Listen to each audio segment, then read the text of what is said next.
Hello friends, welcome to A to Z learning space. आज मैं आपके सामने एक नया टॉपिक लेके आई हूँ, दैट इज़ इन्फ्लेशन। इन्फ्लेशन क्या होता है, मीनिंग ऑफ इन्फ्लेशन, इसका टाइप्स कौन कौन से हैं, and what are the stages, एंड कैसे ये इन्फ्लेशन को मेज़र किया जा सकता है। नाउ चलते हैं हम। देखिए हमारा इन्फ्लेशन क्या है, हमारे स्टेजेस कौन कौन सा होता है। क्रीपिंग इन्फ्लेशन, वॉकिंग और trotting inflation, galloping inflation and hyper inflation. Then I will explain you what are the types of inflation. इसमें टाइप्स है हमारी demand pull inflation, cost push inflation, sectoral inflation and pricing power inflation. और next हमारा last and least not least, what are the measures to calculate the inflation. It is CPI, WPI and PPI। PPI is producer power index. चलते हैं हम। अब inflation क्या होता है, आपने सुना होगा इन्फ्लेशन चल रहा है, कंट्री में इन्फ्लेशन चल रहा है। इन्फ्लेशन मतलब कि जब हमारा जो परचेजिंग पावर ऑफ मनी है वो लेस हो जाती है, मतलब जो हमारे प्रोडक्ट्स का प्राइस बहुत हाई हो जाता है और हमारे पास जो मनी का जो वैल्यू है वो डिक्रीज हो जाता है। फॉर एग्जांपल आपने देखा होगा, आपके दादू दादी बोलते होंगे, बेटा हम तो 1 रुपये में इतना सारा चीज़ें लेके आते थे, अभी तो अगर आप जो मतलब 10,000 रुपये में वो सब चीज़ें लेके आओगे। लाइक फॉर एग्जांपल आपने देखा, आप जब आप अपना देख लीजिए, हम जब मैं भी जब बच्ची थी, जब मैंने 3,000 रुपये में मेरे मम्मी ने मेरे को ईयरिंग्स दिया था, और that was of gold, like मतलब अच्छा था ईयरिंग्स। अभी same earrings is of cost of 9,000 rupees. So this is inflation, मतलब धीरे धीरे वो चीज़ का प्राइस बढ़ जाना। मतलब इसमें हम कह सकते हैं जब कॉस्ट ऑफ लिविंग हमारी इंक्रीज हो रही है day by day, that is called inflation.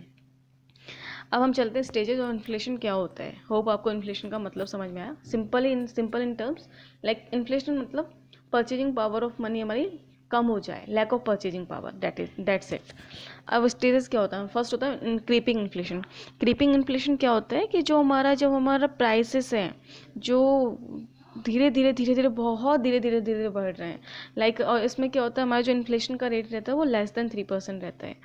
हमारा सेकंड होता है वॉकिंग या ट्रॉटिंग इन्फ्लेशन। वॉकिंग इन्फ्लेशन या ट्रॉटिंग इन्फ्लेशन में क्या होता है, हमारा जो प्राइसेस है वो थोड़ा तेज़ होता है, थोड़ा बढ़ता है, तो ये 3% और 10% के बीच में रखा गया है।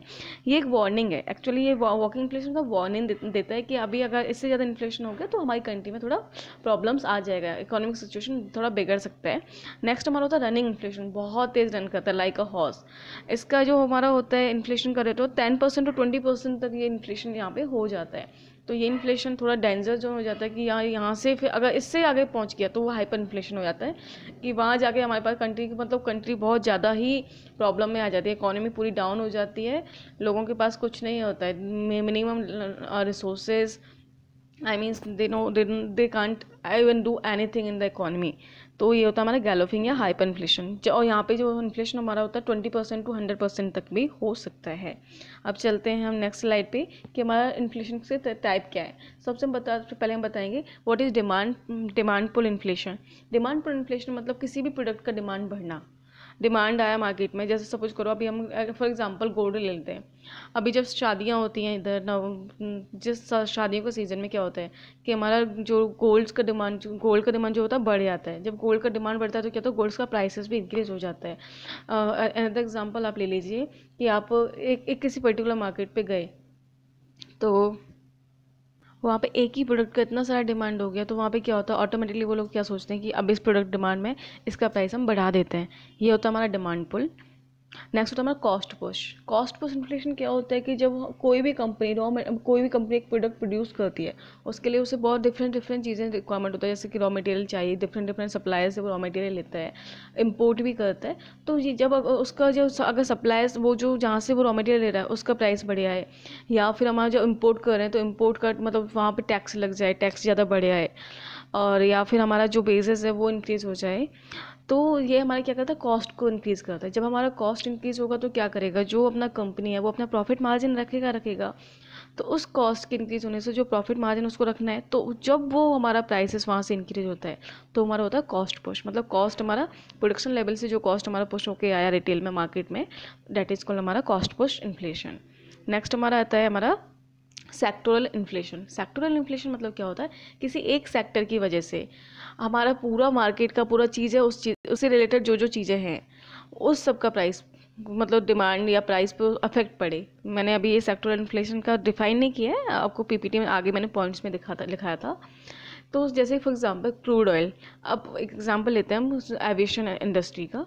जो हमारा क्रूड ऑयल है, अगर उसका प्राइसेस बढ़ेगा तो क्या होगा, ऑब्वियसली उसके जो फेयर प्राइसेस होंगे वो बढ़ जाएंगे। तो इसकी मतलब जिस पर्टिकुलर एक सेक्टर की वजह से, लाइक ऑयल की वजह से कितना सारा इंडस्ट्रीज हमारा अफेक्ट करेगा, उससे रिलेटेड जो जो है, तो that is called sectoral inflation. एक है हमारा, next is pricing power inflation. Pricing power inflation like आप कह सकते हैं कि ये हमारा जो प्रोड्यूसर लेवल पे होता है, जो हमारे मार्केट में लाइक फ्यू सेलर्स हैं और डिफरेंट डिफरेंट कमोडिटीज वो सेल कर रहे हैं, तो वो लोग अपना आपस में डिसाइड कर रहे थे कि हम इससे कम है तो देंगे ही नहीं, इस यही रेट रखना है, सब आपस में डिसाइडेड रहते हैं। तो तब हमारा होता है वो प्राइसिंग पावर, मतलब कि वो लोग अपना आप डिसाइड करते हैं, वहाँ पे गवर्नमेंट का इंटरफेरेंस नहीं होता, वो लोग डिसाइड कर लिया कि हम इस प्रोडक्ट को इतने रेट पे देने वाले हैं, and that is the pricing power inflation. अब हम चलते हैं what are the measures of inflation. मैं अभी ये आपको बताती हूँ। मेजर्स ऑफ इन्फ्लेशन हमारे हैं WPI, CPI and PPI। WPI क्या होता है? Wholesale price index.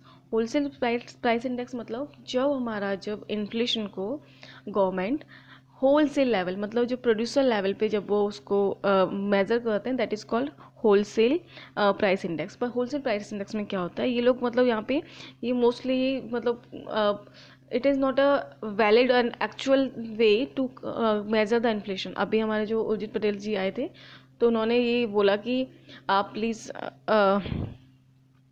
Urjit Patel committee, उन्होंने अपनी कमेटी बनाई, उन्होंने बोला कि हाँ ये हमारे इंडिया के अंदर हम ये CPI यूज़ करेंगे टू मेजर द इन्फ्लेशन।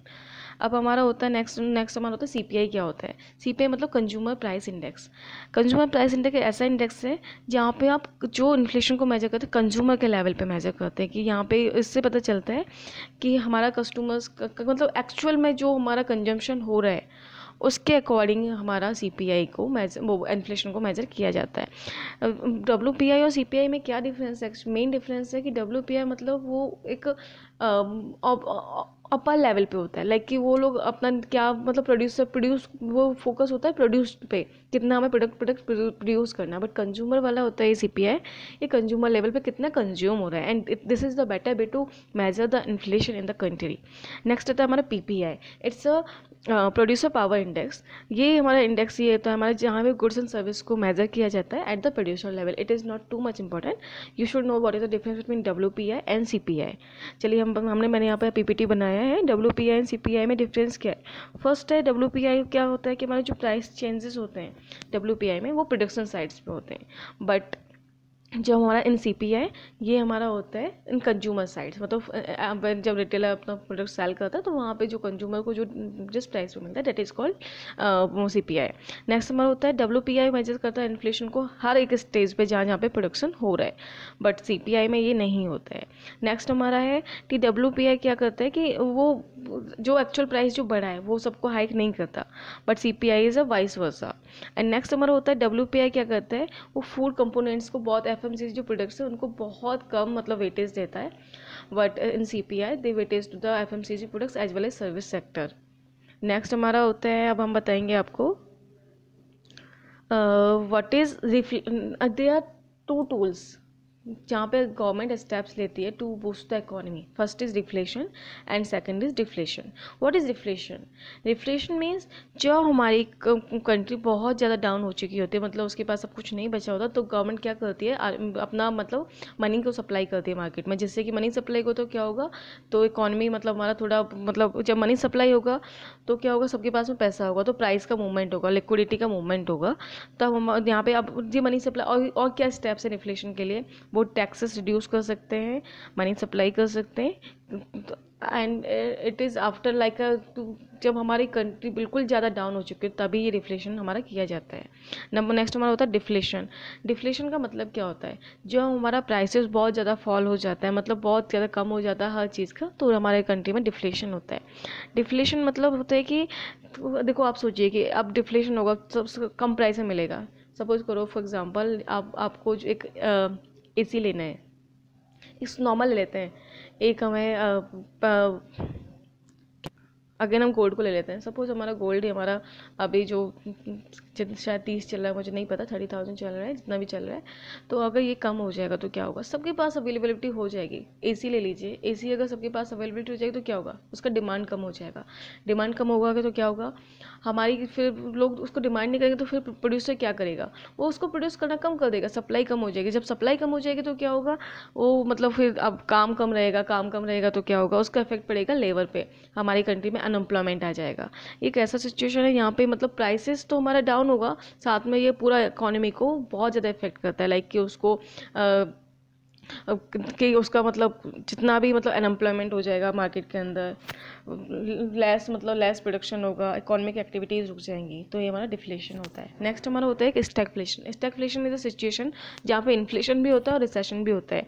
यहाँ पे क्या होता है कि ये एक ऐसा इन्फ्लेशन है जहाँ पे हमारी इकोनॉमी ग्रो कर रही होती है, मतलब उसका जो इकोनॉमी जो हमारी होती है उसमें क्या होता है कि हमारा जो प्राइसेस हैं वो बढ़ जाता है, चीज़ों का प्राइसेस बढ़ेगा, बट इकोनॉमी क्या होगी, हमारी डाउनफॉल, इकोनॉमी हमारी डाउन होती जाएगी और इसकी वजह से हमारा क्या होगा, अनएम्प्लॉयमेंट रेट ज़्यादा हो जाएगा।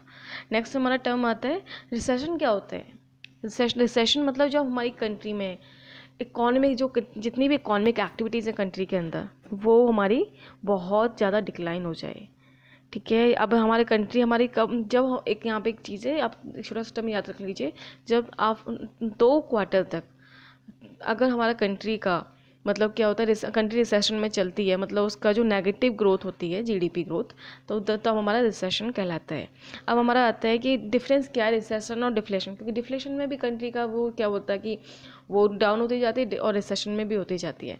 तो देखिए दोनों सेम ही टर्म है, बट रिसेशन में क्या होता है कि जो कंट्री है वो जो इकोनॉमिक एक्टिविटीज़ है जो अप टू 2 क्वार्टर्स तक मतलब डिक्लाइन, 2 क्वार्टर्स तक डिक्लाइन रहती है, यहाँ पे नेगेटिव इकोनॉमिक ग्रोथ होती है। बट इन डिफ्लेशन क्या होता है, ओनली आप गुड्स एंड सर्विसेज का जो प्राइसेस होता है वो डिक्लाइन होता है।